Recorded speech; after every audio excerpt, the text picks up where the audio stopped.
Welcome to the Whiskey Explorer. If this is your first time to the channel and you are interested in whiskey reviews and news, please click on the subscribe button, click the like button, share with your friends. If you're a returning subscriber, thanks so much for tuning in again, and we have a fun episode for you guys tonight. We are going to review the AnCnoc 12. Alright, so this AnCnoc 12, is a Highland single malt scotch. And this one here was actually a birthday present from my brothers. So shout out to my brothers. Thanks for the gift, boys. We'll check it out tonight and see what we think. So a little bit on the AnCnoc. So it's interesting because if you look at the spelling on the box there, it looks like it's AnCnoc. But the middle C there is silent because it's Gaelic. So it's pronounced AnCnoc. And this is from the Knockdhu distillery. So it used to actually go by the name of Knockdhu. Now it's AnCnoc. Yeah, and so the distillery is named after the hill that's close by to the water source, like the natural spring for the whiskey, and that's what they use for the water source for the whiskey production. So that's how it gets its name. So it's an interesting one. It is, there's a couple of hits against this one right away for me anyways. It's bottled at 40%, so I usually like to see them at least 46% and above if possible. Also, this one will be chill filtered and color added. So again, that's the E150 caramel colorant that they add to whiskey. The reasoning for that is they want to try to give a consistent look to the product across the shelves. So if there's bottles and they're looking inconsistent, people, the thought is anyway from a marketing standpoint, from a sales perspective, that might be off-putting to the consumer, so they color them so that it's consistent right across the line. So, like basically, I think most people that are really into whiskey like to find them unchill filtered and no color added for more of like a purist experience. Yeah. But we'll see how this one fares. So a nice little gift tube here. So we'll do an uncorking here for you guys as well. So there's the actual bottle itself. I'll just bring that in just a little bit closer so you guys can have a look. It's a pretty classy looking bottle there. Sort of really kind of golden color to the whiskey itself. Very. Like really, really gold in the look of that. So very light amber. Looks really kind of like lemony, sunshine, golden color. Yeah. So it says the Knockdhu distillery is known by the locals by its Gaelic name of AnCnoc. So there you go. And the distillery was established in 1894. So there's a little bit of a background on it. All right. So I think without further ado, we'll tear into this one and uncork it. And I'm a big fan of how see what we think. Just on how you have the ability to buy like whiskeys that come in these tubes, though. Yeah. I like this. This is a cool way to just grab it. It's a perfect gift idea for somebody. Yeah. I think so too, and I also like it for travel. If you have to travel with a whiskey. Yeah, I never thought of that, but yeah. It's great for that. So I actually keep a couple of metal ones, so I try to like, when I go to Calgary to visit my brother, they have way better prices on their whiskeys there than we do here in Victoria, BC. So I usually take a couple of metal ones with me, so I can just put whatever I buy there into one and safely travel with it. So that makes sense. Idea. Yeah, so that usually works out pretty well. So I like the tube. Yeah, like the whole, like the presentation of it. Yeah, pretty classy on it for sure. I like it over the bottle. Yeah, the bottle's a little understated, eh? Yeah, yeah. It's really kind of basic, but it shows you on the tube. For me, I'm concerned about the 40% level, though. I think that's really. I think the taste is going to be interesting. Yeah. Yeah, absolutely. Just on the cork top there, they've got a little C for the distillery there, the AnCnoc. So we'll uncork this and see what we think. I think that C could be a different color, just to make it pop.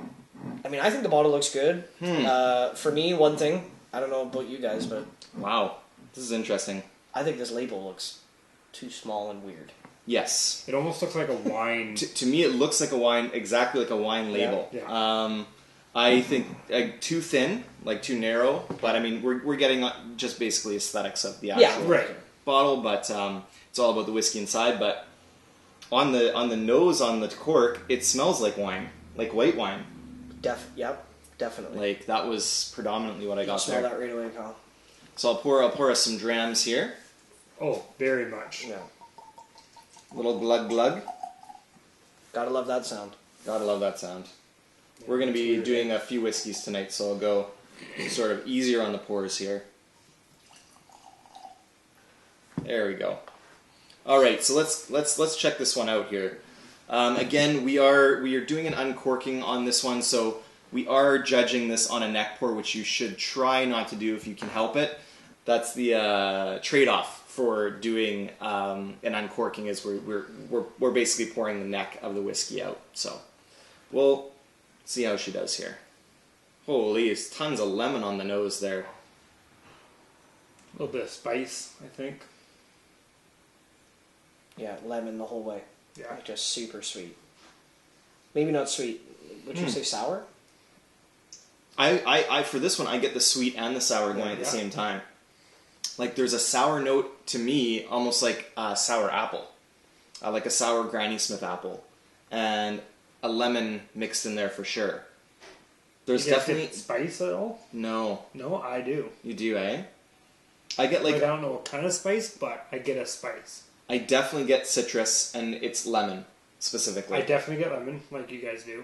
I get... strong lemon, like really strong. Yeah, I get... I don't know about you guys, but I know for me, like I get like a little bit of like apricot.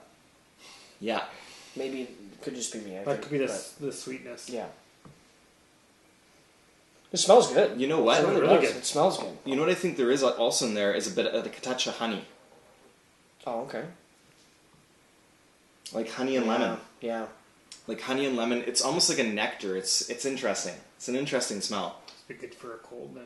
I was Yeah. just thinking that we could drink this for a cold then. Perfect. For a man cold, Yeah, also. man cold. We'll just drink some AnCnoc with it. Take a look at the color there. Very light, kind of golden straw color to the whiskey.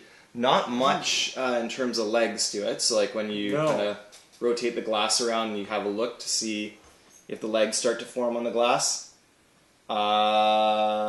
It takes a bit for them to start to form, and then they're fairly quick. So, this will be an interesting one. Well, should we dive into it? Yeah, I think we should. All right, cilantro boys. Cilantro boys.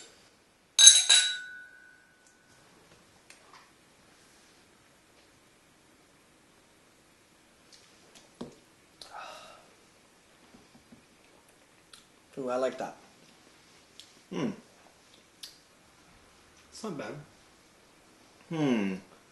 I don't really know what I Am I get the- on that one though. am I the It's only- like it's Could I be the only one? I find it underwhelming. Yeah, I would say that for sure. That there's on it there. I mean, you get a little bit of a bite. Still, I mean, it's a good taste. What do we get on the taste? Jeez. that's a hard. It's almost tough to get a taste on that one. I think. This one is challenging that way. It's hard to put your finger on what's going on flavors-wise because, to me, nothing specific jumps out. There isn't a predominant note of any No. type of like orchard fruit or something that you would typically get, like ripe apple or plums or raspberries or cherries. There isn't I don't get any of that. any of that going on I get here. just like a whiskey taste where I know it's whiskey, but nothing specific. Yeah. Wow, now that I'm smelling it after tasting it, so now I go back in for another nosing, and it's really vanilla forward. Like, almost like, Yeah. you know what it is? It's like a, I don't know what kind of lemon pastry, but some kind of a lemon pastry. Like pastry, like wrapped around lemon somehow. I don't Like know. a lemon tart pastry kind No, of thing. no. Or Like like lemon meringue. Maybe something like kind that. of yeah. You get the pie crust kind of thing going on, and then the lemon flavor. To me, the most predominant note is the lemon flavor on here. I think we got to go in for a second sip and see if we can actually try to pull out some tasting notes here for you guys. It's challenging with this one. It's nothing too kind of nothing really stands out that much to me. No, for me neither.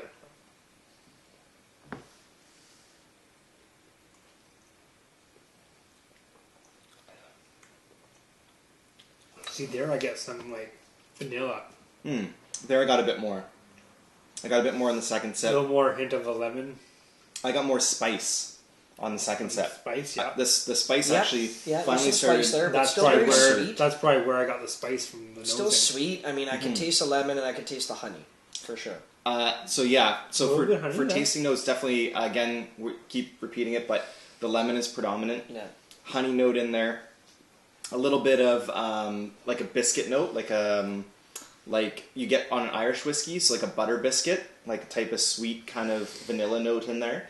And then for the spices I got some kind of nice baking spices in there, soft though. So like maybe a little bit of brown sugar, a little bit of nutmeg and cinnamon, but on the sweet end of the spectrum. Yeah. Nothing that was it wasn't really forward spice. Right. It was almost kind of mid to late palate. The spice started to come in. This is a very easy drinking whiskey though. Yeah, I would say so too. Like you said, it's not challenging. 40%, you kind of expect that. It's not tough. It's not a challenge. No. It's not super complex, but on the other hand, it is easy to drink, and it's still enjoyable. I like it though. I like it. To tell you the truth, like I feel a little let down by it. Yeah. I feel like the presentation of the tube is great, I think, and then you look at it, it's great, and then you get a glass, it smells good, and then you have a taste, and you're like, oh, okay. It's interesting because it's not actually that, for something that's 40% and it's definitely chill filtered and definitely colored, it's actually not that inexpensive a whiskey. It's probably about a $85 to $90 bottle, or somewhere in there, 80 to 85 maybe. Yeah. See, so a bit for that, I wouldn't replace it. No, personally. So, because for that price point, I could have a Macallan 12 or a Jura at that price point. At that point. And you can't compare these two. You can't compare any of those to this. No, I would choose the Macallan over this for sure. Absolutely. And the Jura you can't even get anymore. Brad's favorite, the Superstition. So Jura's got a whole new line now, and Superstition is gone, unfortunately. All good things come to an end, I guess. Yeah. I wonder what it tastes like if we add a little bit of water. If we'll get anything else. I think because it's 40%, I think you're just going to dilute it. Not going to hold water very well at all. I think the taste is just going to get more flat. Yeah. In my opinion. I usually don't add it to a 40%er just because there's not enough room there to play with the water. Right. Anything above, like something that's like 43% and above, I will add a bit of water just to see what happens. For this, I think, like Brad said, it's going to kill it. I bet you anything it'll sweeten it, but it'll flatten everything else out. All right, boys, gentlemen, it's time for a verdict on this one. Kyle, would you buy this and put it on your bar? For me, as a beginner, absolutely, because it seems like an easy drinking, something that a beginner could taste it and like it and work it yourself up. Jeff? For me, I wouldn't replace it. I don't think. For me, it lacks the depth and complexity I'm looking for in a single malt, especially at the price point. So for something that I think retails for around $80 to $85, to me, there's just better whiskeys out there at that price point. What do you think a good trade point for this, like price wise, would be? I wouldn't buy this at anywhere above $65. So if you found it for 60 to 65, you might buy it? Yeah. Okay. I myself would not. I'm with Jeff. I have the same opinion with Jeff. I would not put it on my bar. I think at the price point it's trading for, there are far better whiskeys. It's a bit high for what it is, especially, like for me, it's... The 40% kills me. It really does. For that price point, the 40% kills me. The 12-year age statement's great. Love the age statement. Don't love that it's chill filtered, colored, and 40%. Those are three, for me, in the world of whiskey... Well, those are three big strikes. Those are three big strikes. Those are three big strikes, for sure. So, and I also think they could work on the bottle a little more, too. Bottle design? Yeah, for sure. You got the tube that says... Let's drink me. Like, let's get into this. And you open it up and look at the bottle and go, I don't know. It needs work. It needs work. I think hopefully this one's going to open up a little bit over time, too. Yeah. So don't forget, I mean, like you had said, I mean, we did just have a neck pour, right? So, exactly. The middle of the bottle of the whiskey could be completely different, but... Yeah, I honestly think, as Kyle said, it actually would be a great beginner whiskey. Yeah. Like as a stepping stone. It's a good malt for that. Not too complex, quite easy drinking, approachable. There's nothing offensive here, so it's definitely a friendly whiskey. Yeah. So. Yep. It all depends on what you like. There we go. All right, well, that'll wrap up our review of the AnCnoc 12. So thanks for joining us again, guys. If you haven't done so already, click the subscribe button below and stay tuned for future reviews. Salancha. Salancha.